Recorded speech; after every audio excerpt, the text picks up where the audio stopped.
Heyo, and what is up, gang? Thank you for checking out Sledgehammer TV today. You know, it seems to me that ever since AEW's Double or Nothing pay-per-view went off without a hitch, and the news about them being on TNT, it seems to me that Vince McMahon is purposely just punishing all wrestling fans everywhere throughout the whole entire world by giving us some of the most boring and meaningless programming that we could ever be subjected to, and tonight's Monday Night Raw is no exception. My name is Nick Nightmare, and you are watching the Sledgehammer Wrestling Show's Monday Night Raw review.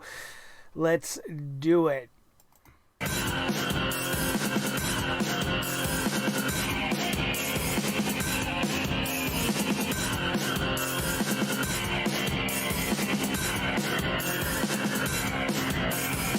Sledgehammer Wrestling Show.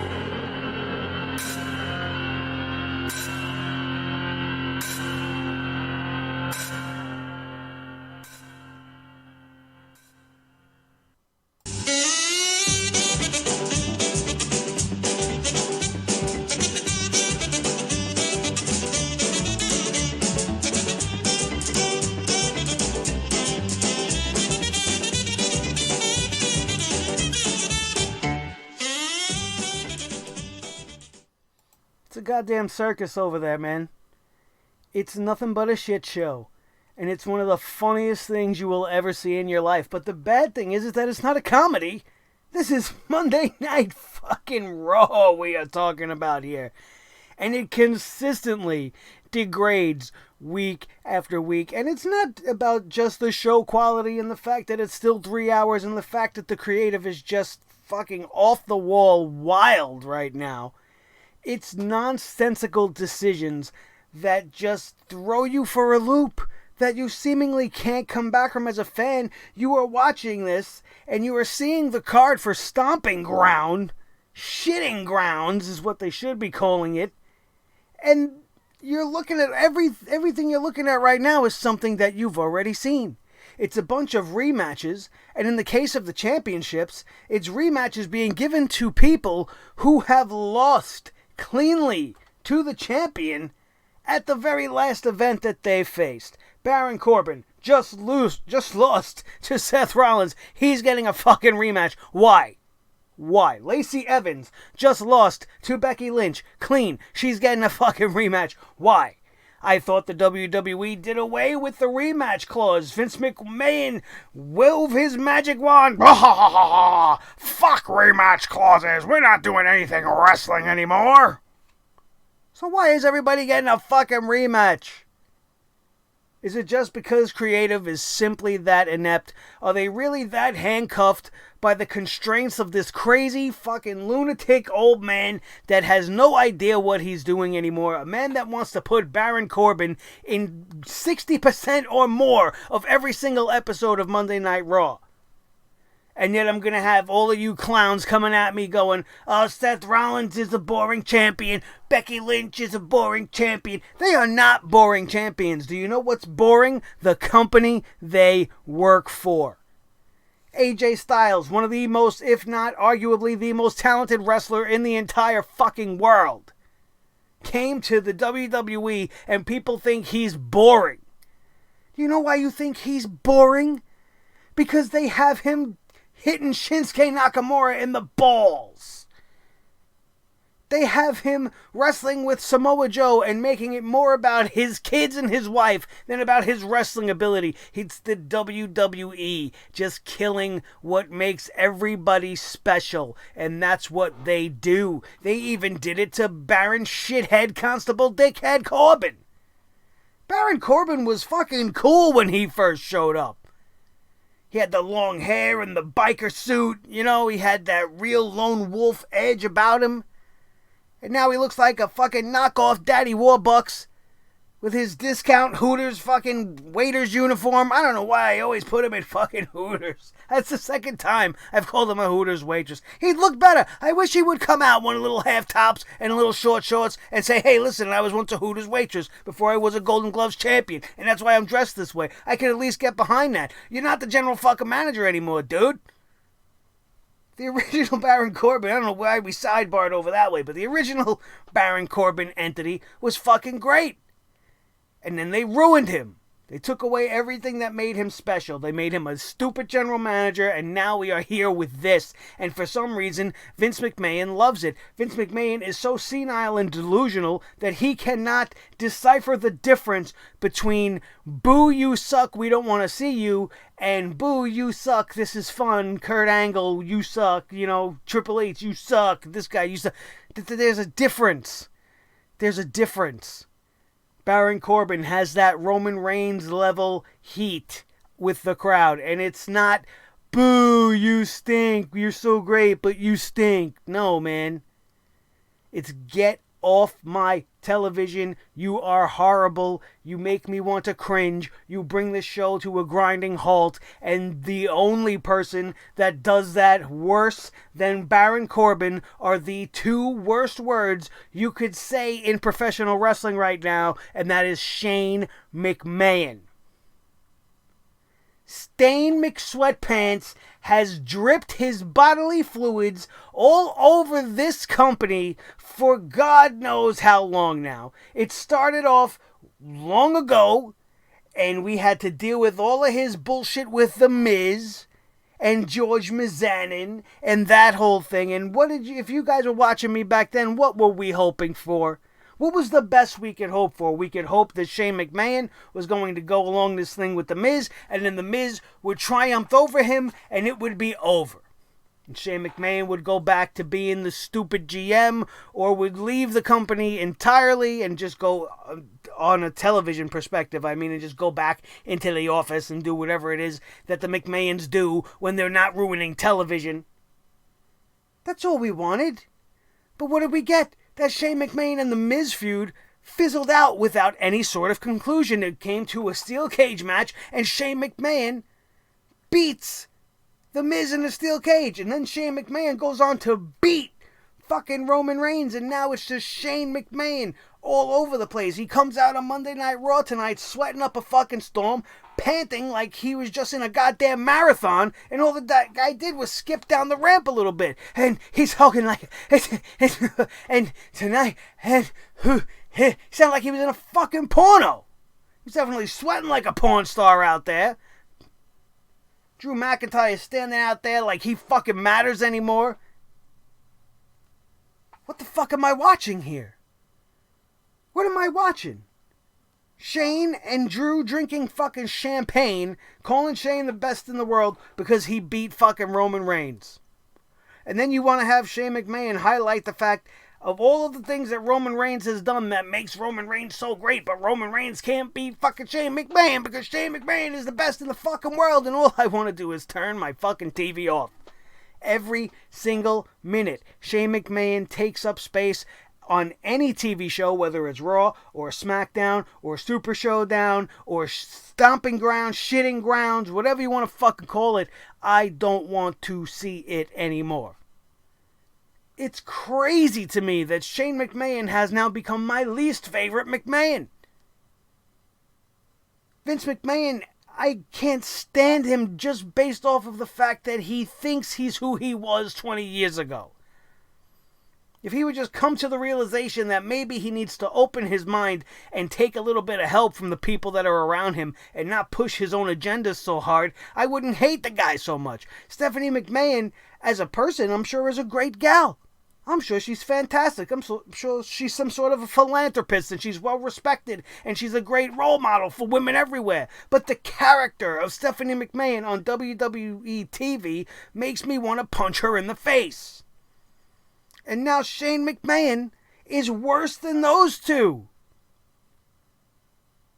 The minute that song hits, I lose all of my energy, any enthusiasm, any hope or prayer that I might have that tonight's show might be the one to make the turnaround immediately evaporates the minute I see Shane fucking Mac sweating down the ramp.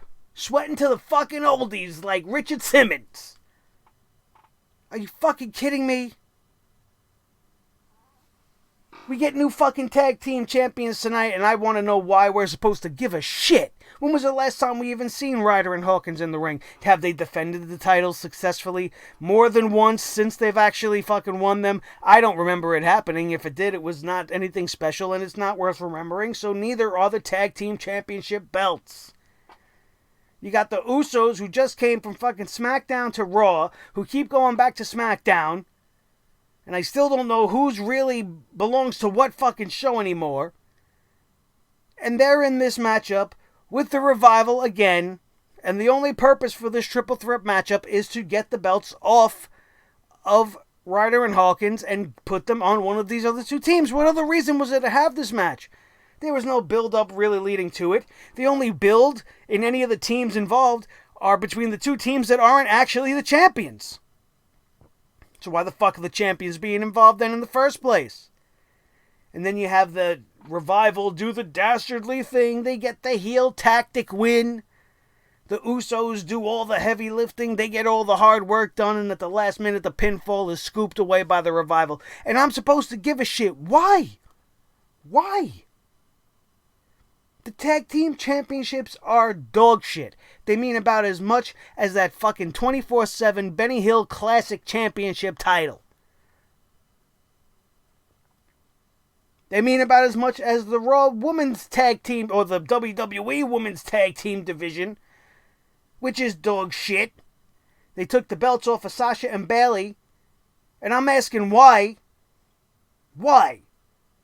So the Iconics can come out week after week and be beaten by actual women on the roster. Now, I know they weren't beaten for their titles, but they were pinned to the mat every single week.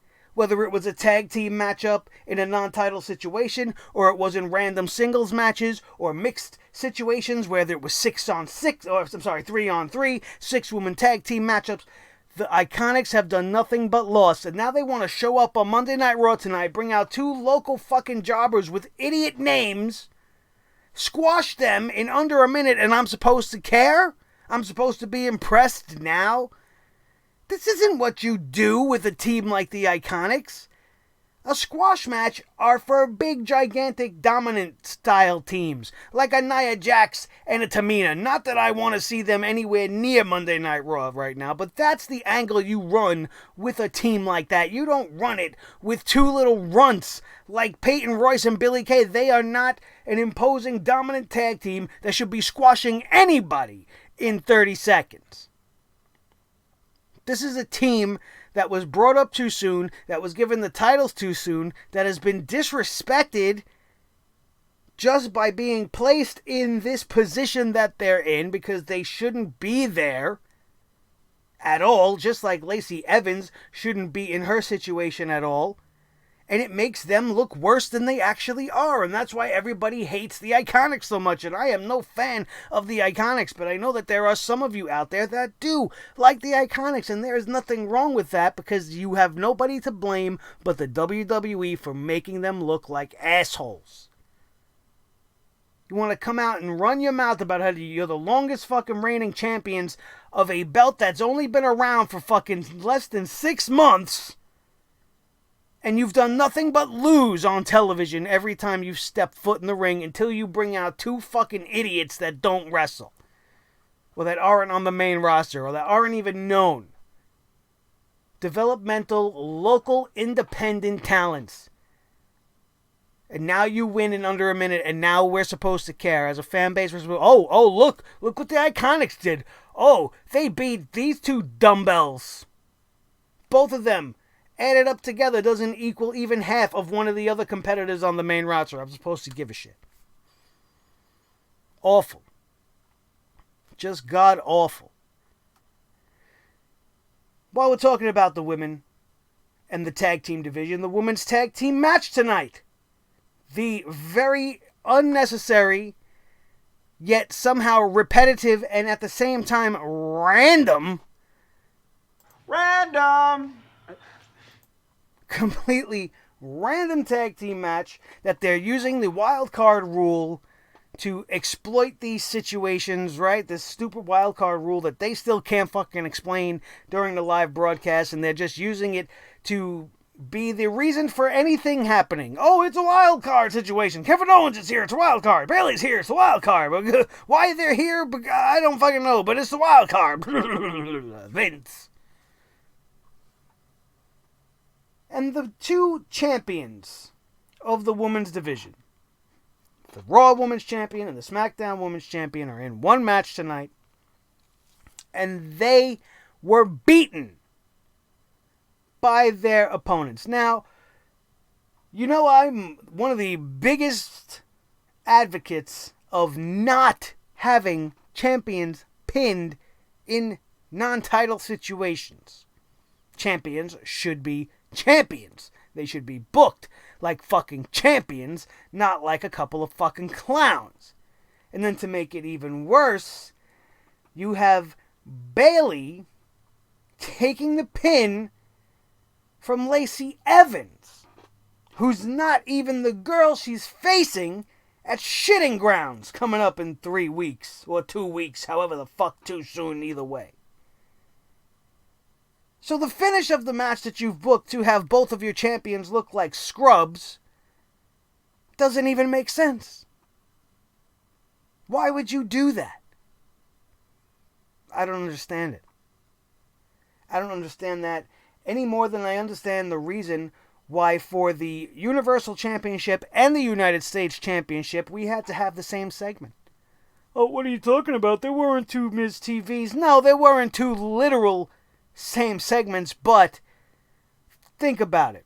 The show opened up with Seth Rollins coming out with his chair and his championship, talking about taking out the beast, and then one after one, a cavalcade of clowns come out to talk to Seth Rollins. You got Baron Corbin, you got Sami Zayn, you got Kevin Owens, all of them blah, blah, blah, blah, blah, champion match, wild card, blah, blah, done. Main event made, Kevin Owens versus Seth Rollins.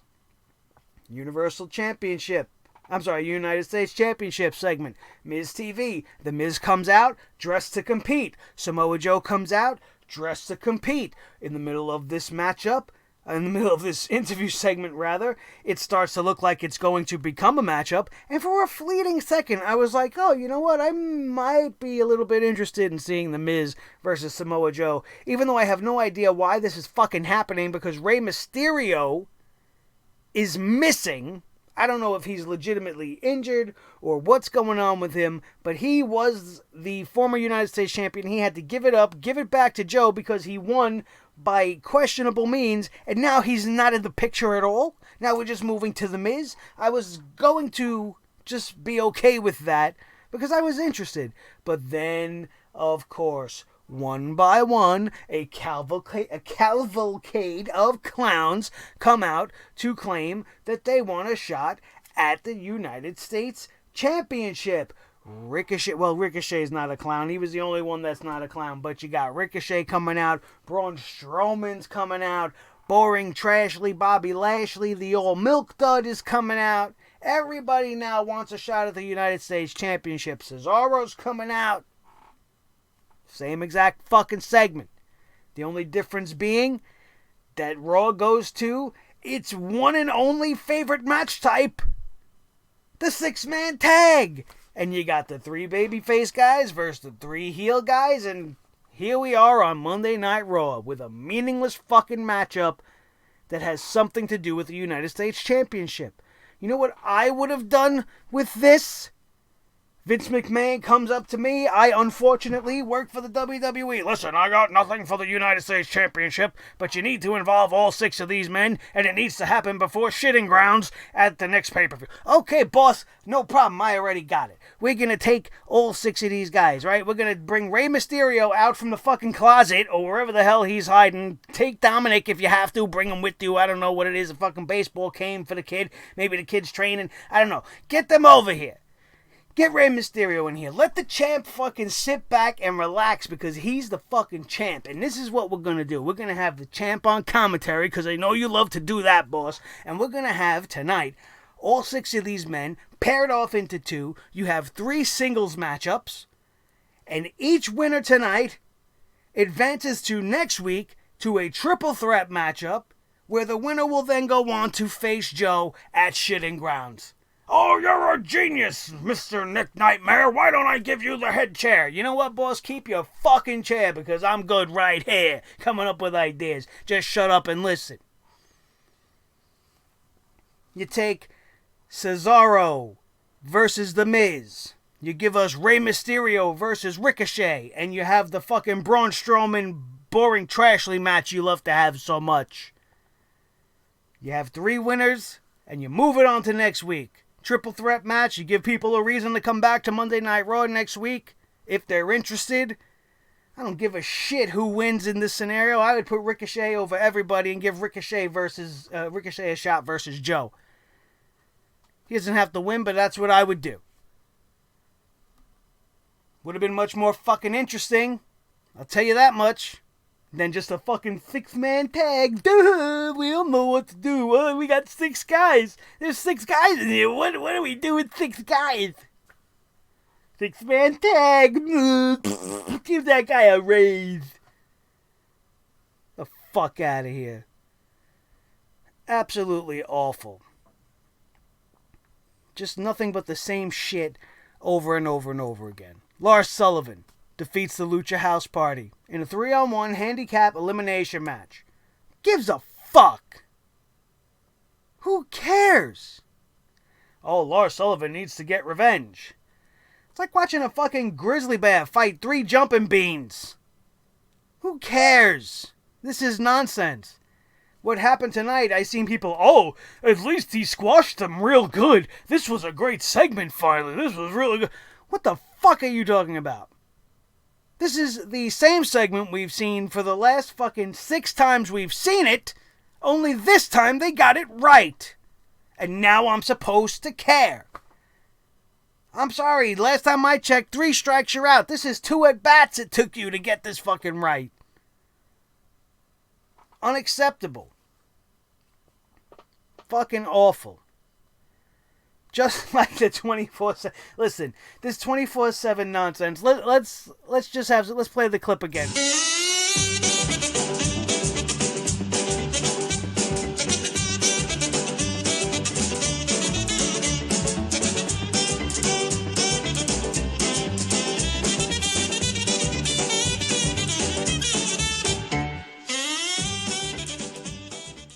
It's nonsense. It's nonsense. And you know how I know the WWE doesn't even fucking know what they're doing with their own ideas? You have this concept for the 24/7 title, right? It's essentially the hardcore championship without being hardcore.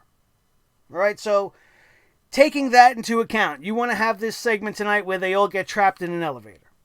And here's where you make me feel like you want me to believe that I'm an idiot. But I'm not an idiot. But you got 5 people in a fucking elevator. Why aren't they fighting him in the fucking elevator for the championship? Because Carmella's there?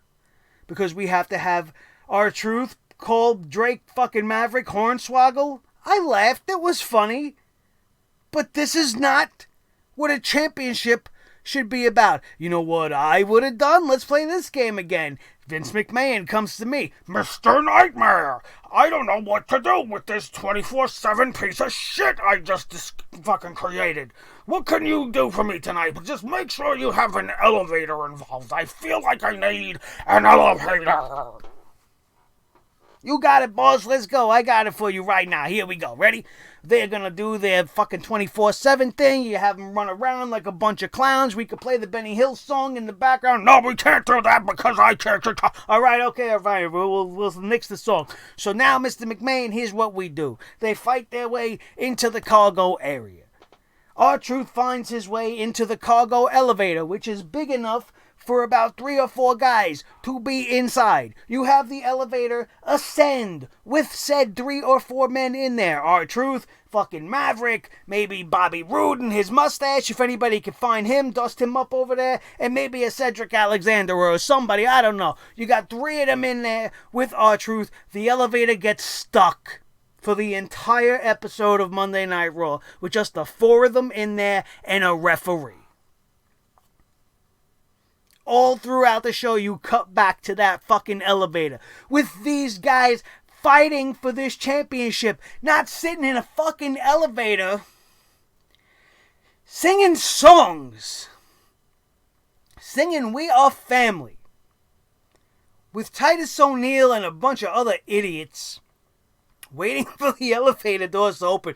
I couldn't make up this trash. This is what actually happened. I came up with the cool, edgy, cargo elevator match throughout the entire fucking night, where the title could have changed hands 2 or 3 times if you wanted. And by the end of the fucking night, when somebody unsticks the elevator, R-Truth crawls out of there, still your fucking champion somehow, winning it back for the 3rd, 4th, 5th, 17th fucking time. That's entertainment. Watching 4 idiots and a cross-eyed broad from Staten Island singing fucking We Are Family. That's not entertainment. That was essentially Monday Night Raw tonight, you guys. That was it, top to bottom. What do you want me to talk about? Fucking Alexa Bliss and Nikki Cross and their new buddy bullshit? Makes me want to vomit. That's not Nikki Cross. I don't know who the fuck that is. Who is this girl that speaks properly and is happy and smiley and is giggling and needs a friend in Alexa Bliss?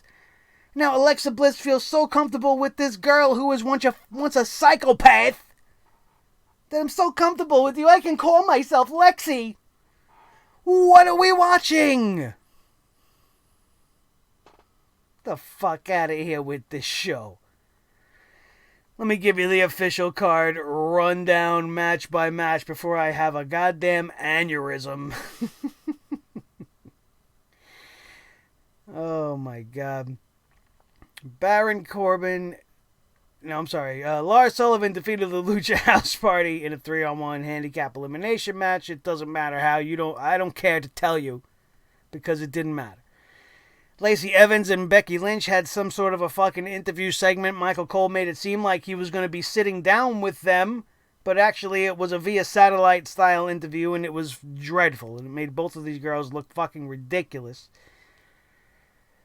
Then we had The Miz, Braun Strowman, and Ricochet defeating Samoa Joe, Bobby Lashley, and Cesaro, who took a very, very interesting hit at the end of this matchup. He was the victim of a 630 splash which landed on his leg, and it looked very bad at the time, but I don't want you Cesaro fans to worry, because my man is okay. He sold that shit like anybody's business. When the match was over, you had people catching video, sending it all over the internet. It probably went viral. Some of you have probably seen Cesaro was helped out of the ring. He limped all the way to the back, but reports as of right now, before I hit the record button, state that Cesaro is just fine. But it was an interesting bump to finish the match, to say the least.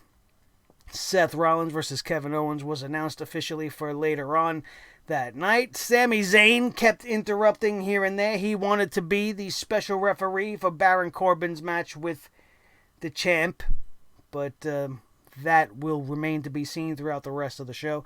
Lacey Evans and Alexa Bliss defeated Becky Lynch and Bayley, like I told you guys. One interesting note in this match was, I will have to say that Lacey Evans is looking to be getting a little bit better week after week. She did hit a very impressive looking best moonsault ever, but she did not execute it completely. She did pull it off nicely though, but she landed face first in the mat, missing her target, which was Becky Lynch. But that was not enough to keep her from winning this matchup. She hit everybody and their mother with a woman's right and ended up pinning Bayley for the win, which I don't understand. Still, Sami Zayn still asking now to be the second referee for the Rollins versus Owens match later on in the night. And I'm asking you, why the fuck do we need a second referee? This is nothing more than collusion with Sami Zayn and Shane McMahon. Why Shane McMahon is making shot calls on Monday Night Raw, I don't understand that either. Who is the authority figure on Monday Night Raw? Why is Shane running roughshod all over everything, leaving his sweat mark everywhere he goes? I don't understand it. But Shane agrees at the end of the day. because he wants to prove to Corbin that he will be a good referee for him in his match at Stomping Grounds. Nowhere to be found is any entertainment on this show. Michael Cole congratulated John Cena on being announced as the newest cast member to the next Fast and the Furious movie. We're wasting time on this. I'm wasting time on it now. Do you give a flying fuck? Oh, The Rock and John Cena are going to be in the same movie. Let me jerk off like a mark from the early 2000s. No, thank you. What's he going to show up and play some fucking badass military character? Oh, that's going to be a stretch. Have we seen John Cena play anything but some fucking corrupt colonel? Or some jerk-off police detective? Some fucking Marine? Spare me. Alright, the Fast and Furious has been a fucking dead franchise since before The Rock even joined. That's a fact. I won't sit here and tell you that The Rock didn't make those last few movies that he was in the Fast and Furious a little bit more enjoyable than they should have been. But that series went to crap. To me, as soon as the stupid Tokyo Drift one came out, I know a lot of you guys are going to give me shit for that, because a lot of people love Tokyo Drift. I hated that. And why are we even talking about Fast and Furious? Because Michael Cole had to fucking bring it up on tonight's Monday Night Raw. Like John Cena getting a fucking movie role is some huge accomplishment I have to fucking celebrate. Although I would rather be celebrating that than celebrating Shane McMahon doing fucking anything. Paul Heyman came up tonight to do his same old Paul Heyman promo. I'm the Beast, Brock Lesnar's advocate, and blah, blah, blah. Same old fucking shit. Can Paul Heyman use a pen and paper and come up with a couple of new and interesting lines? Something maybe that I haven't heard before. This guy's being paid by the WWE to come out and sell you the same fucking bag of goods every single week. And some of you guys buy that same bag of fucking bread. It's the same bread that you bought last week from Paul Heyman. It's probably Jewish bread. It's probably delicious, but you bought the same fucking bread last week and the week before that and the week before that. Eventually, I want to try something else. What do you got in the bakery, Paul? Don't just keep bringing us fucking bread. It's the same shit. My client, Brock Lesnar, blah, blah, fucking blah. Teasing whether or not Brock Lesnar was there tonight. I'm not saying Brock's here, but I'm not saying Brock's not here. Say something. Anything. I'll take anything at all. Except the same Paul Heyman rhetoric. And I love Paul Heyman. It's getting really old. Not him. The shtick. Well, I'm sure he's getting really old as well. But I'm referencing his act is as stale as his bread. Jesus Christmas. The 24/7 segment rolls on. R-Truth calls Drake Maverick Hornswoggle in the elevator. Drake Maverick says, I'm not Hornswoggle, and I'm just a very small man. And then they're all still stuck in the fucking elevator. And then what do we come to the ring to see? The Iconics are going to be in action against two local idiots. Lisa Lace, which sounds like a porno name, and Aaliyah Mia. Aaliyah Mia. That doesn't even sound like anybody gives a shit anymore. Talk about really not caring. Aaliyah Mia? A very quick squash match. Very sloppy. Even in this quick 2 minutes they were in the ring. It looked terrible. We had to relive the Roman Reigns situation from Super fucking Showdown. They showed us some post-match interview where Roman Reigns is the guy that I guess coined the phrase kicking ass and taking names at shitting grounds. Then we had the sweaty, out of shape, Stain McStuntman take center stage for his celebration. And this just went on and on and on. The only good thing about this that I can come up with is the fact that Roman didn't come out to bust up the celebration, which is where I thought this was immediately going. Instead, he calls out the Revival, and we get the Triple Threat Tag Team Championship matchup, which actually wasn't a bad match that much. You know, anytime you get the fucking Usos in the ring, you're going to have at least a half-decent match because they are going to bring what they bring to the table, which is always great action. Them in the ring with the Revival, as many times as we've seen it already, they do create some good stuff in there, and Hawkins and Ryder are just the fucking third wheel along for the ride as we sat there and watched the Revival now become 2 or 3 time, I don't even remember how many fucking times, because each time has been that lackluster and that unimportant, but as of right now, the Revival are our new Raw Tag Team Champions, and I don't give 2 shits. And I know you don't either. We go back to the elevator with the 24/7 morons in there singing "We Are Family." The elevator door opens up. More idiots are out there. And they start to attack R-Truth. But Carmella pulls him back into the elevator and closes the door while all of the jerk-offs fight amongst themselves, not realizing that the champ isn't even among them anymore. And I hate the 24/7 championship. In the Firefly Funhouse, we waited 2.5 hours to get to the best moment of the show, which has for weeks now been the Firefly Funhouse. Quick sidebar, which I forgot to mention last week. Did anybody else happen to notice that last week's Firefly Funhouse segment, which featured the demon Vince McMahon puppet, was not re-shown on SmackDown Live? Food for thought. Every week since the Firefly Funhouse has debuted, it has been featured on both shows. Something to think about. Last week, for the first time, there was no Firefly Funhouse on SmackDown Live. I went back and watched it twice, just to be sure. I guess Vince didn't like that too much, did he? Tonight, I have a little bit of a question about it too. Because the WWE has so many problems with so many stupid things, like the word war. And where are the fucking War Raiders? We don't fucking know. Maybe they're out looking for another new fucking name. Who knows where they are?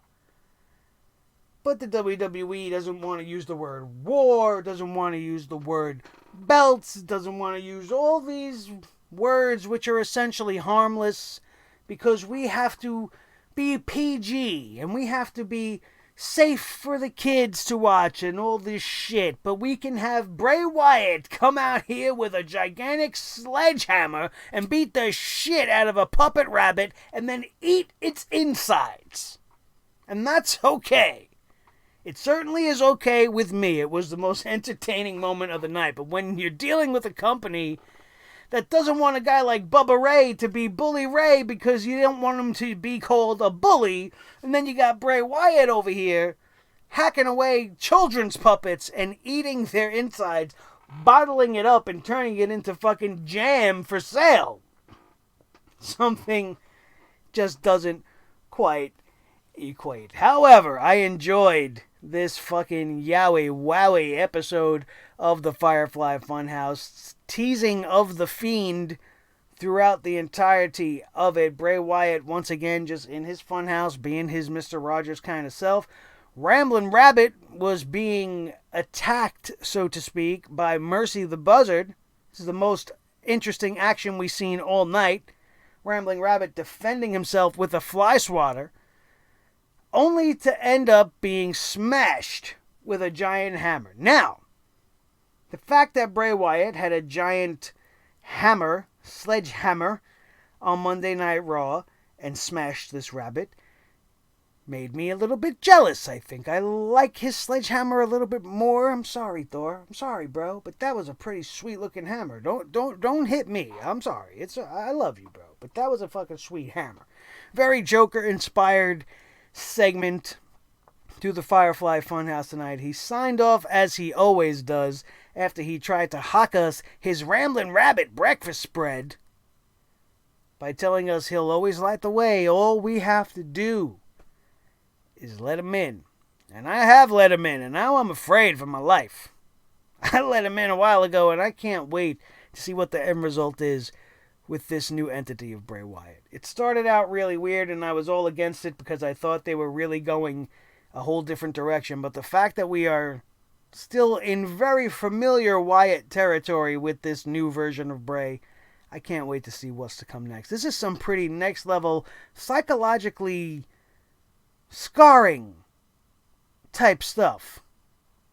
And I love it. I fucking love it. Then we had the main event, Kevin Owens one-on-one versus Seth Rollins. And while on paper you would think that's going to sound like a great way to go off of Monday Night Raw, it's not. Because Sami Zayn was the second referee on the outside.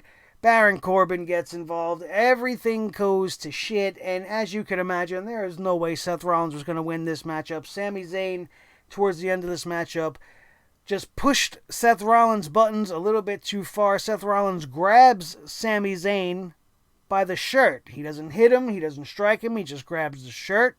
Sami Zayn calls for the bell and gives the win to Kevin Owens, by disqualification. And that was fucking Monday Night Raw. That was it. Did you watch tonight and find anything positive to look at? Anything at all? Any reason to believe that we're on an upswing?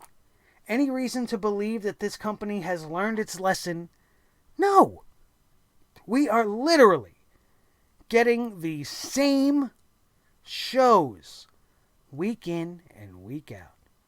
And the wild card rule is making everything bleed into one another so that now there's not even any rest. There's no relief. There used to be a relief from each other. Like, even if you knew Monday Night Raw was the worst fucking Raw you have seen in a while, that you were going to turn to SmackDown, you were going to see different faces. They still might not be used in the right way for the most part, but it was going to be a different experience for the most part. But now we have the same show 2 fucking nights in a row. All the wild card features have all been people that we don't need to be seeing twice a fucking week. The wild card should be for guys like Andrade, for guys like Ricochet. The wild card should not be being used in any sort of championship capacity. Not at least until some sort of a pay-per-view matchup or Survivor Series. When they do Raw versus SmackDown for the one time a year.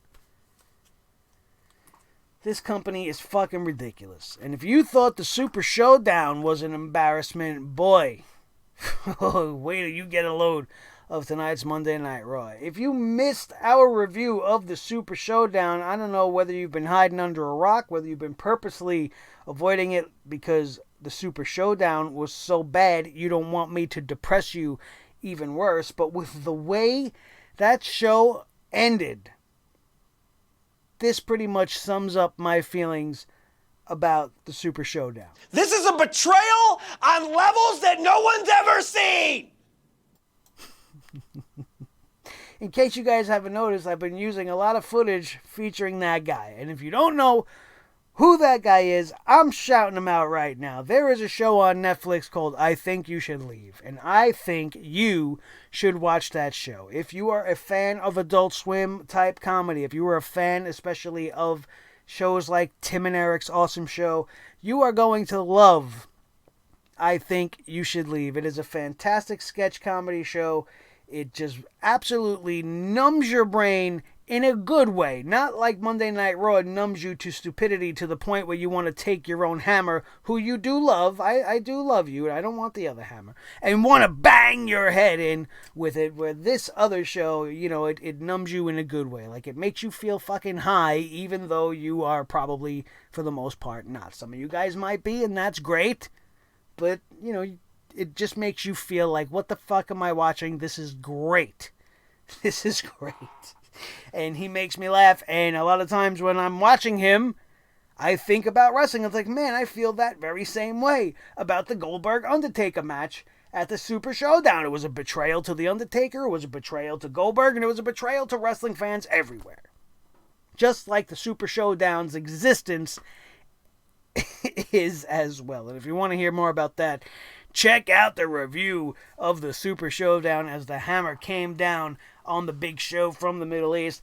Also, we talked about AEW's Double or Nothing pay-per-view. We covered the Jon Moxley interview. And as always, everything WWE related will be on this channel for me to hammer down and make you guys see just what exactly is wrong with all of these shows, because that is my mission, to show you guys everything wrong with this show. We are not a big positive place. You know, we would be if they gave us good shows, but we are here to show you guys everything wrong with Monday Night Raw, and I hope I did just that tonight. Thank you guys, as always, for being a part of this. We have just eclipsed 1,600. We are on the march to 2K, and it is thanks to awesome wrestling fans like you. If you are not already a member of the Sledgehammer family that we are growing here at Sledgehammer TV, all you need to do right now is, 1, smash that like button. Let the whole world know that you enjoyed what we did here today. If you enjoyed any of my jokes, you enjoyed any of my clips, you enjoyed anything I said here today, smash that like button. Share this video with each and every one of your wrestling buddies all over the wrestling world, especially if they were bored to shit with tonight's episode of Monday Night Raw and need somebody to make sense of things for them.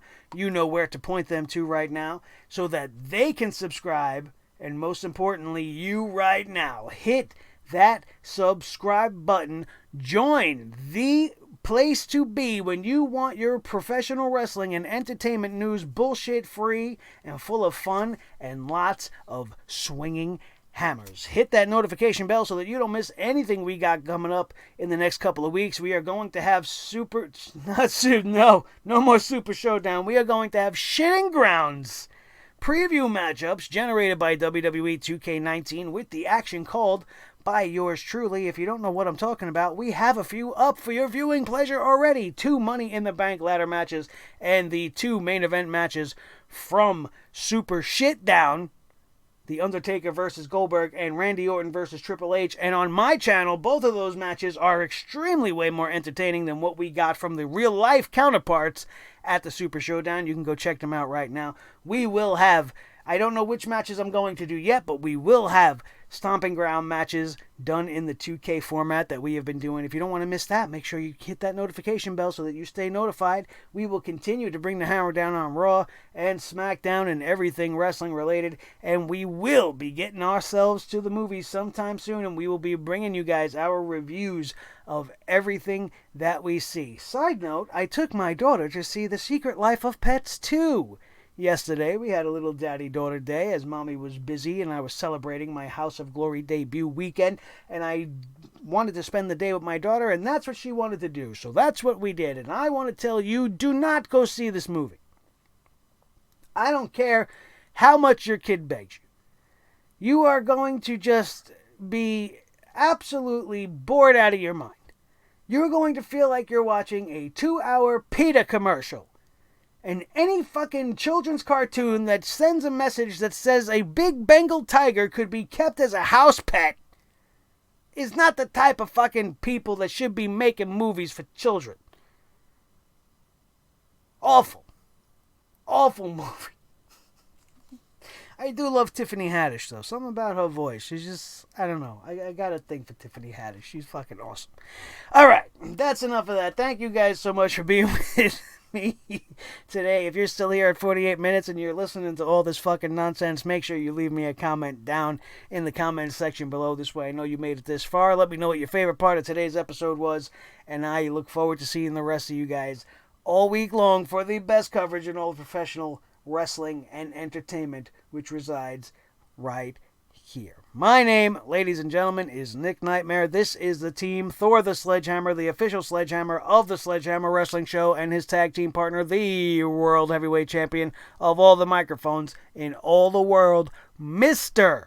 Blue, the Snowball. The most important member of the team, as always, is each and every one of you sledgeheads out there. I can't thank you enough. I love all 1,600 of you. Let's keep that number going as we continue to try to take over the YouTube wrestling community and bring the hammer down together. That's going to do it, and we are out of here, and we will see you next time right here on your new favorite wrestling show, the Sledgehammer Wrestling Show, only on Sledgehammer TV, right here on YouTube.com.